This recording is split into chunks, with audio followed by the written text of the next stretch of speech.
পুরো জ্যামিতিটা তোমাদের নির্ভর করবে। ঠিক আছে, চিত্রে যদি তোমরা ভুল করো অবশ্যই নাম্বার কাটা যাবে। দেখো 3টি সরলরেখা, একটা সরলরেখা, দেখো এই 3টা সরলরেখা, 1টা 2টা এই 3টা, এটা কিন্তু আবদ্ধ হয়নি, এটা ছাড়া হয়েছে। দেখেছো, এটা ছেড়ে দিয়েছি, এখানে খোলা এখানে খোলা। আবদ্ধ ক্ষেত্রকে 3টি সরল রেখা দ্বারা 2টা হয়েছে, তো এখানে বলেছে 3টি, তো আরেকটা রেখা দিয়ে সরলরেখা দিয়ে এটা ক্রস করে দিলাম। তাহলে কি হলো, 3টি সরলরেখা দ্বারা আবদ্ধ, এটা খোলা না, যেমন এটা খোলা থাকবে। আরেকটা যদি দেখি, দেখো এই 3টা, এটাও কিন্তু 3টা সরলরেখা, 1টা 2টা 3টা সরলরেখা, কিন্তু এটা খোলা। আমরা কি বলেছি, এখানে 3টি সরলরেখা দ্বারা আবদ্ধ চিত্রকে। ঠিক আছে, দেখো এ বি সি, ধরো এখানে তোমরা এই 3টা সরলরেখা আঁকলে, কিন্তু এখানে দিলে এ, এখানে দিলে সি, এখানে দিলে বি, না ধরো, হ্যাঁ এখন যদি বলো, এখন যদি তোমরা ইয়ে করো যে এসিবি একটি ত্রিভুজ, ওভাবে না, ওটাও হবে এটাও হবে। এখন যদি বলি যে এসিবি একটা ত্রিভুজ, তাহলে কিন্তু হবে এটা, দেখো। কিন্তু আমরা এ বি সি এটা বলতেই বেশি চিত্রে একটি ত্রিভুজ,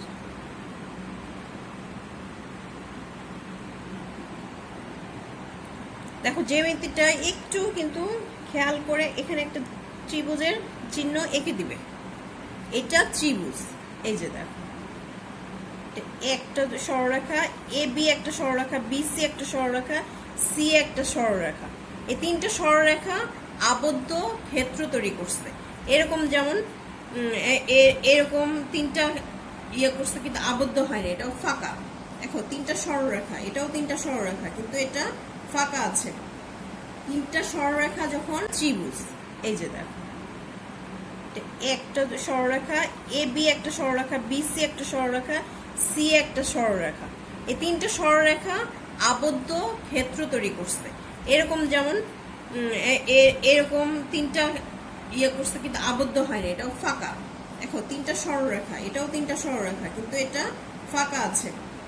3টা সরলরেখা যখন আবদ্ধ একটা ক্ষেত্র তৈরি করবে বা চিত্র তৈরি করবে, তখন হবে এবিসি একটি ত্রিভুজ। দেখো এখানে আমি সরলরেখা পড়িয়েছি, তো এখন আমাদের একটু জানতে হতে পারে যে সরলরেখা কাকে বলে, তখন কি হবে, রেখা কাকে বলে, ওইটাতে আগে যেতে হবে। ঠিক আছে, আমি একটু রেখা কাকে বলে ওইটা একটু তোমাদের দেখিয়ে দিই। কারণ এই রেখা, এটা ফার্স্ট সেমিস্টারে আসছে, সেকেন্ড সেমিস্টারে হয়তো ত্রিভুজটা পাবে, থার্ড সেমিস্টারে আবার রেখাটা পাবে। ঠিক আছে, আমি এই জন্য তোমাদের রেখাটা একটু দেখিয়ে দিই। রেখা কাকে বলে, যার দৈর্ঘ্য আছে, দেখো যার দৈর্ঘ্য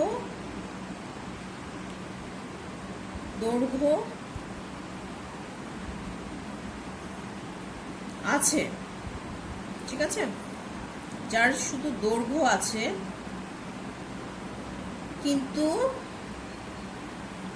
প্রস্থ ও উচ্চতা নেই,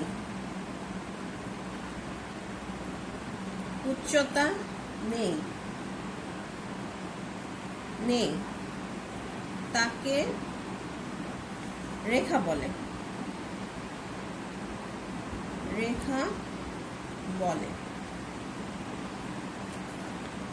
দেখো যার শুধু দৈর্ঘ্য আছে, এই যে একটা দৈর্ঘ্য, সরি আমার ইয়ে করা কি বলে স্কেল ইউজ করা দরকার ছিল।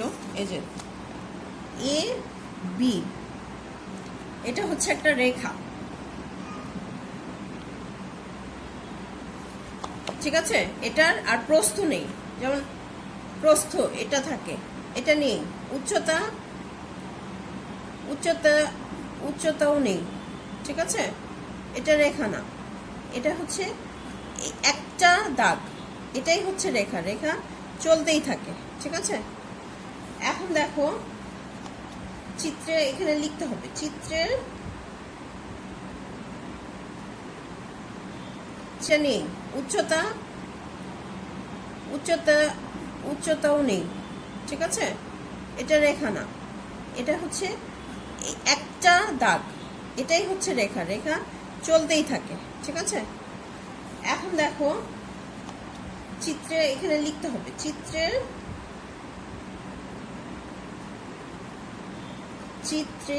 এ বি একটি রেখা। চিত্রে এ বি একটি রেখা। রেখা আবার দুই প্রকার, ঠিক আছে? দেখো রেখা দুই প্রকার।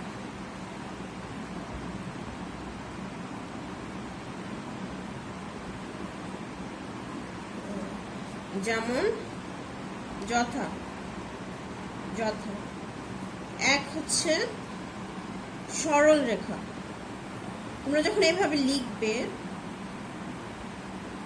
সরল রেখা, সাইডে তখন একটা চিত্র এঁকে দিয়ে দিবে, ঠিক আছে? এবি, এবি হচ্ছে সরলরেখা। সরলরেখা মানে কি? চলার সময় কোনো দিক পরিবর্তন করে না। এই যে দেখো এটা চলতেছে, কোনো দিক পরিবর্তন করবে না, ঠিক আছে? এটা হচ্ছে সরল রেখা। সরলরেখা যখন লিখবে, রেখা দুই প্রকার তো, সরলরেখা লিখবে তখন পাশের চিত্রটা এঁকে দিবে। তারপরে 2 নাম্বার হচ্ছে বক্ররেখা।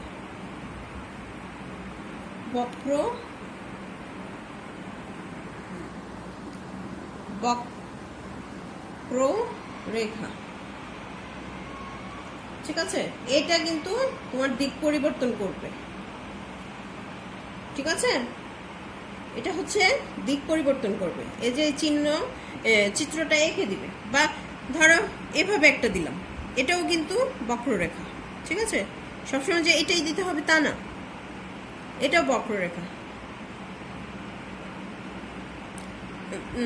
দেখো আরেকটা জিনিস তোমাদের, যেমন পরীক্ষা আসবে, পরীক্ষা কোশ্চেনটা হবে রেখা কাকে বলে, রেখা কত প্রকার ও কি কি, চিত্র সহ লিখো। দেখো কোশ্চেন আসবে, প্রশ্ন হবে এরকম, রেখা কাকে বলে, কাকে বলে, রেখা কত প্রকার। হবে রেখা কাকে বলে, রেখা কত প্রকার ও কি কি, চিত্র সহ লিখো। দেখো কোশ্চেন আসবে, প্রশ্ন হবে এরকম, রেখা কাকে বলে, কাকে বলে, রেখা কত প্রকার, কত প্রকার ও কি কি, চিত্র সহ লিখো।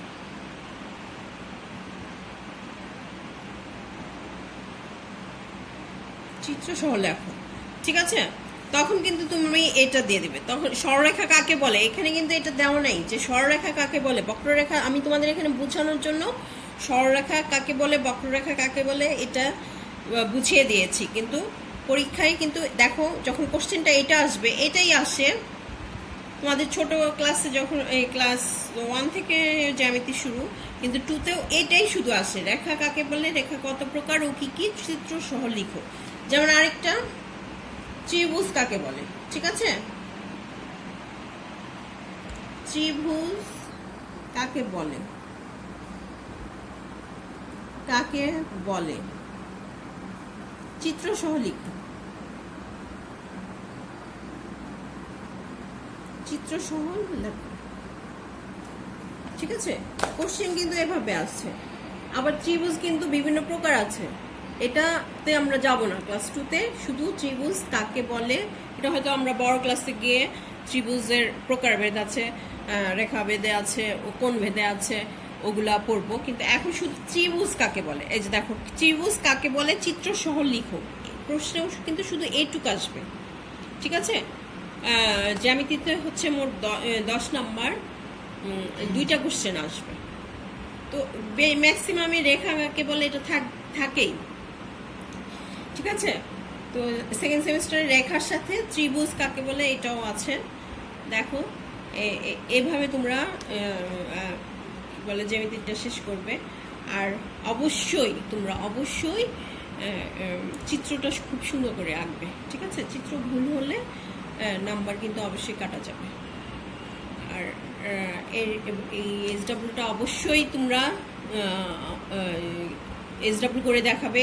এই জ্যামিতিটা অবশ্যই আমাকে এসডব্লিউ করে দেখাবে।